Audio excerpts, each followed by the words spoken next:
امام لائق صدر احترام حضرت مولانا قاری نجیب صاحب کی آواز پر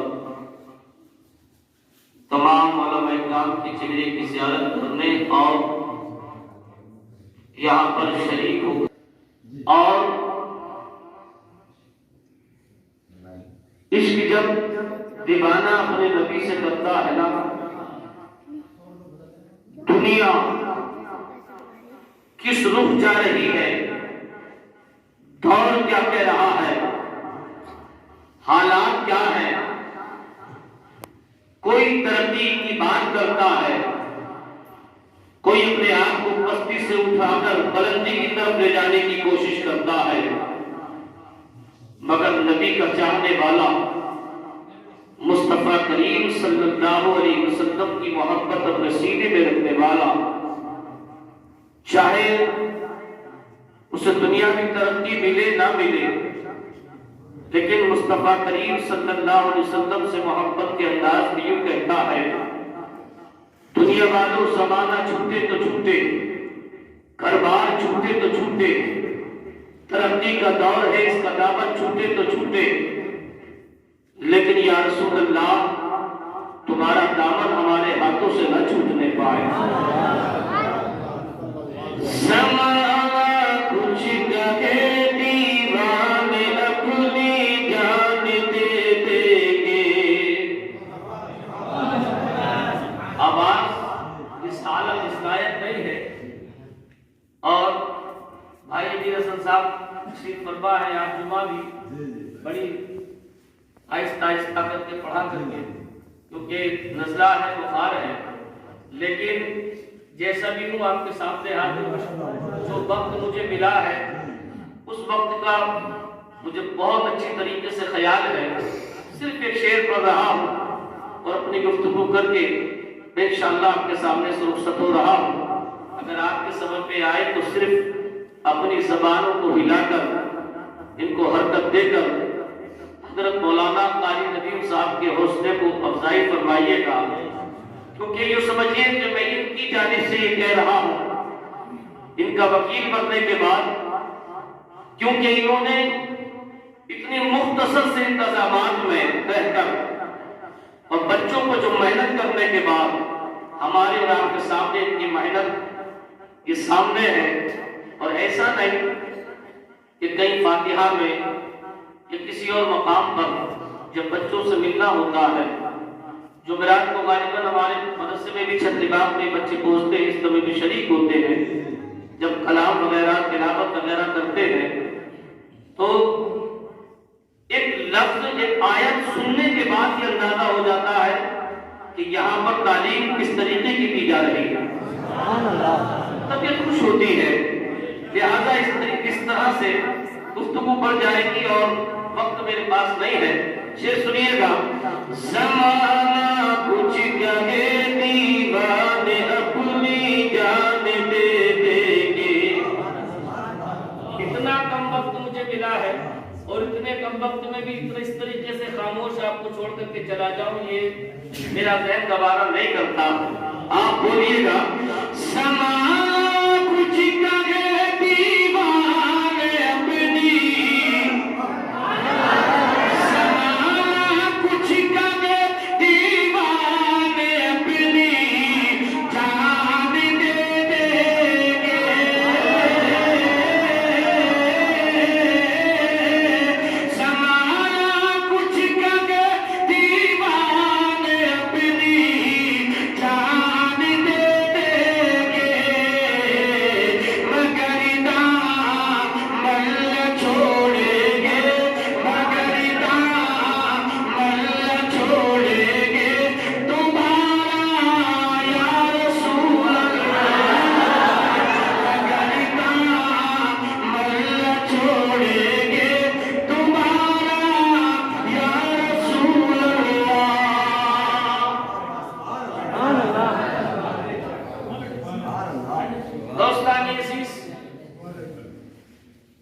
آپ نے ابھی ہمارے شہر کی پہچان اور آواز اور انداز کے مالک حضرت مولانا قاری حضرت مولانا انیس احمد صاحب قبلہ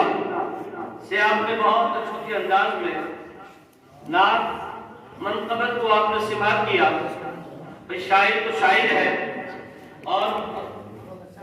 شاعر صاحب کا تو انداز ہی الگ ہوتا ہے. لیکن دوستان یہ سنیے گا، یہ قرآن ہے، قرآن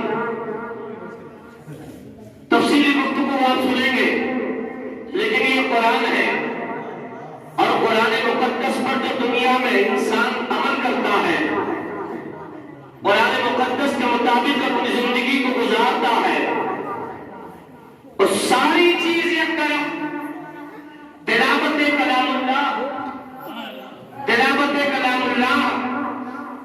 سے تلاوت کلام اللہ کا ہونا یہ چیز ایک طرف، یعنی کہ قرآن کی تلاوت. اور آپ کو بہت جلدی بتا کر کے گزر جاؤں، ہمارے ملک ہندوستان کے ایک بادشاہ گزرے ہیں جن کا نام ہے محمود غزنوی. محمود غزنوی، وہ محمود غزنوی جو اپنے وقت کے بادشاہ گزرے ہیں پیارے دوستانی عزیز، بڑے نیک اور سیرت کے مالک تھے. ہمارے ملک ہندوستان کے لیے کافی انہوں نے محنت و مشقت کی ہے، کافی کام انجام دیے ہیں جن کی محنت کا ثمرہ آج بھی بھارت کے اندر دیکھا جاتا ہے. لیکن یہ چیزیں بتانے کا وقت نہیں، اتنا بتاؤں کہ محمود غزنوی کی دعوت ان کے دوست نے دی،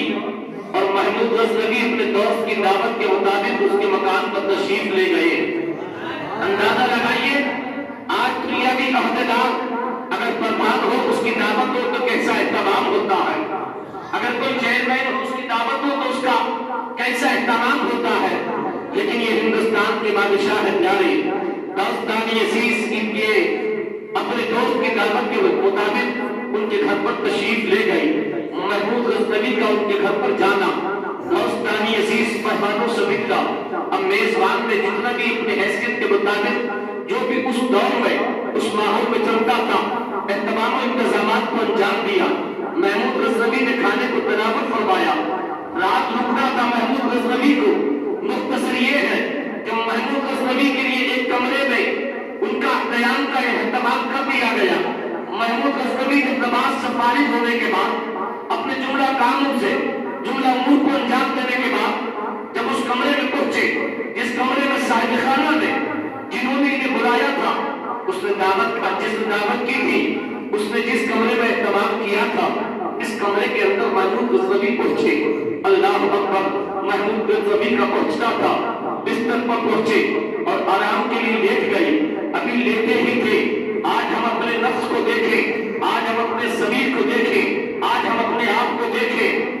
اگر ہم لیٹے ہیں ذرا سے تھکے ہیں، اگر ہم لیٹے ہیں ذرا سی طبیعت خراب ہے، اگر ہم لیٹے ہیں ہم کسی نئی جگہ پر ہیں اور نزاکت ہمارے اندر آ گئی ہے، اگر ہم لیٹے ہیں یا ہمارے ہم پر نیند کا غلبہ ہے، یا ہم لیٹے ہیں ہمارے جسم میں تھوڑی بہت یعنی کہ تکلیف ہے یا کوئی سستی یا حرارت ہے، اللہ اکبر، ہمارا حال کیا ہوگا. لیکن محمود غزنوی اپنے بستر پر جا کر کے لیٹے. محمود غزنوی کا لیٹنا تھا پیارے. اب جب آدمی کسی نئی جگہ پر جاتا ہے تو اس کی نگاہ چاروں طرف جاتی ہے. اب یہاں پر ان کی نگاہ چاروں طرف گئی. محمود غزنوی نے اس کمرے کا اس روم کے در و دیوار کو دیکھا، چاروں طرف کو دیکھا، لیکن دیکھتے ہیں کہ یہاں پر اس کمرے میں جس میں آپ کا بستر لگا ہے، آپ کا قیام کا انتظام ہے، وہاں پر آپ کی نگاہ نے دیکھا کہ اللہ کا مقدس قرآن رکھا ہوا ہے. دوستانی عزیز، محمود غزنوی نے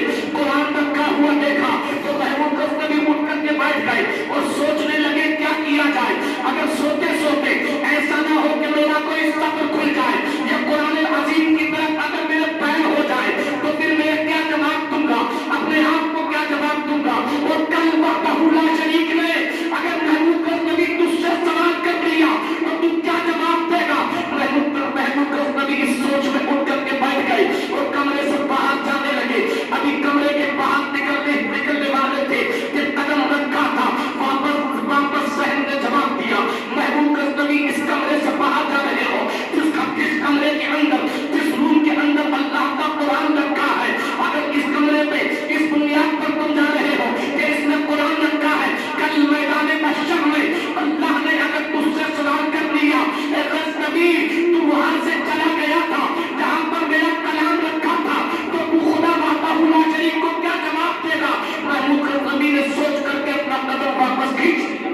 محمود غزنوی کہتے ہیں کہ میں نے قرآن پاک کو اٹھایا، اٹھانے کے بعد چوما، اور چومنے کے بعد میں نے سوچا کیوں نہ میں صاحب خانہ کو ایک قرآن دے دوں، یہ قرآن کہ کہیں رات کو میں سو رہا ہوں اس میں بے ادبی نہ ہو جائے، اس کی مجھ سے کسی اعتبار سے بے ادبی نہ ہو جائے۔ دوستانی عزیز، یہ عشق کا معاملہ، یہ معاملہ عشق کا ہے۔ دوستانی عزیز، محمود غزنوی نے جیسے سوچا واپس ذہن نے پلٹ کر کے جواب دیا، واپس پلٹ کر کے ذہن نے جواب دیا، محمود غزنوی تم کمرے میں خود رہ رہے ہو اور قرآن باہر پھر رہے ہو، نہیں بلکہ پھر کیا کیا جائے؟ محمود غزنوی فرماتے ہیں کہ میں نے قرآن کو لیا، لینے کے بعد اپنے سینے پر رکھ لیا، سوچتا رہا کیا کیا جائے۔ محمود غزنوی نے فیصلہ کیا نہ قرآن کو باہر نکالا جائے، نہ خود باہر جانا چاہیے، نہ سینے پر رکھ کر کے لیٹنا چاہیے، نہ قرآن پاک کو بیٹھ کر کے زیارت کی جائے، نہ قرآن پاک کو سراہنے رکھ کر کے سویا جائے، بلکہ محمود غزنوی نے فرمایا، میرے ذہن نے جواب دیا کیا ہی بہتر ہوگا کہ محمود غزنوی ابھی تو باوضو ہے، سبحان اللہ، قرآن کو لیا جائے اور قرآن کی تمام رات تلاوت کی جائے۔ بہتر یہ ہے کہ قرآن کی تلاوت کی جائے، یہ بھی بہتر نہیں کہ میں باہر چلا جاؤں، یہ بھی بہتر نہیں کہ قرآن کو میں باہر بھیج دوں، یہ بھی بہتر نہیں ہے کہ میں اس کو اپنے سینے پر رکھ کر کے لیٹ جاؤں، یہ بھی مناسب نہیں ہے کہ میں بیٹھ کر کے قرآن کو پکڑ کے بیٹھا رہوں، یہ بھی بہتر نہیں ہے کہ قرآن کو جستان میں اس کو رکھنے کے بعد سرہانے رکھ دوں۔ سب سے بہتر یہ ہے کہ قرآن کو لوں اور لینے کے بعد تلاوت کرتا رہوں۔ محمود غزنوی کہتے ہیں کہ میں نے ساری رات اپنے آلات کو بغیر طاق رکھ دیا، میں نے کہا محمود غزنوی تو سوتا رہے اور قرآن طاق میں رکھا رہے، نہیں، محمود غزنوی کہتے ہیں کہ بلکہ قرآن کو طاق سے اتارو اور اس کی تلاوت کرتا ہوں۔ بس آخری بات مختصر کی تقریر ہو رہی ہے۔ دوستانی عزیز، شاعر نے بڑے پیارے انداز میں کہا کیا، ایک ایک لفظ کو سینے میں بسا لو تو بلے با۔ قاری قیوم صاحب یہی کر رہے ہیں، قاری قیوم صاحب ہیں، مولانا رئیس الدین صاحب ہیں، ہم ہیں یا اور جتنے بھی اہل مدارس والے ہیں یا جتنے بھی لوگ تلاوت کلام اللہ کو عام کر رہے ہیں، دوستانی عزیز، کیوں؟ قرآن کعبوں میں سجانے کے لیے نہیں، بلکہ سینوں میں یاد کرنے کے لیے ہے اور پھر اس پہ عمل کرنے کے لیے ہے۔ قرآن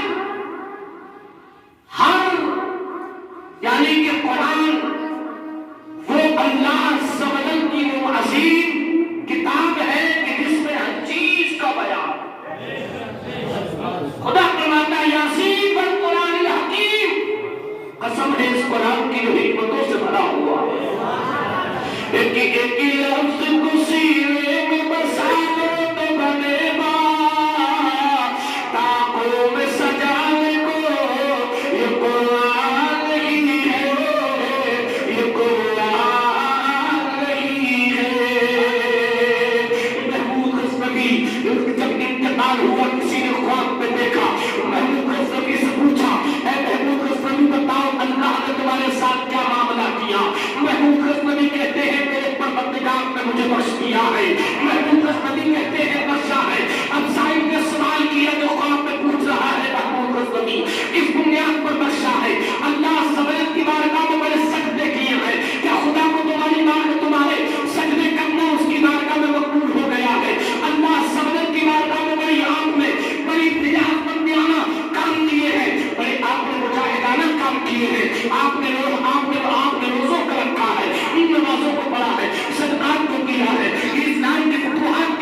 میں نے قرآن دیکھا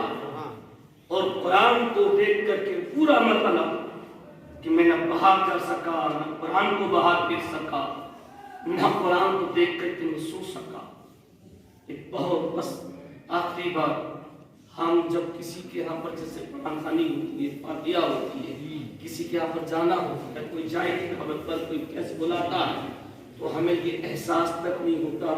کہ ہمارے قدم جس طرف کو ہیں اس طرف ایک خدا قرآن میں کام ہوا۔ اور مفتی صاحب گواہ ہے، مولانا صاحب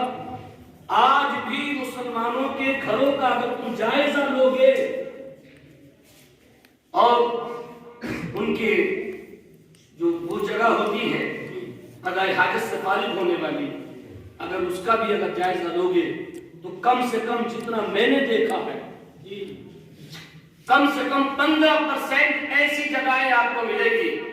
کہ انہیں رخ کا بھی پتہ نہیں ہے کہ کعبے کو پیچھ ہو رہی ہے یا منہ ہو رہا ہے۔ اور اسلامی کیلنڈر ہوتے ہیں جس میں قرآن کی آیتیں ہیں، آیت الکرسی وغیرہ ہیں،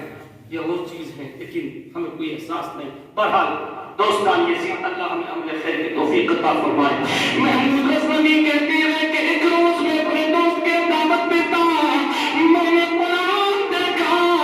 قرآن کو دیکھنے کے بعد میں نے فیصلہ کیا محمود غزنوی تو باہر جانا، میں قرآن کو باہر بھیجنا، رکھ کے سو جانا، بلکہ بہتر یہ ہے کہ قرآن کو میں ساری رات تلاوت کرتا رہے۔ اس لیے اللہ کو میری ادا اتنی پسند آئی کہ میرے رب نے مجھے معاف فرما دیا۔ اللہ تعالیٰ ہم نے خیر کی توفیق عطا فرمائے، بھائی نبی صاحب کی جملہ محنت و کاوشوں کو قبول فرمائے، ان بچوں کو دیگر تمام حاضرین کو جزائے خیر عطا فرمائے۔ السلام علیکم ورحمۃ اللہ تعالیٰ وبرکاتہ۔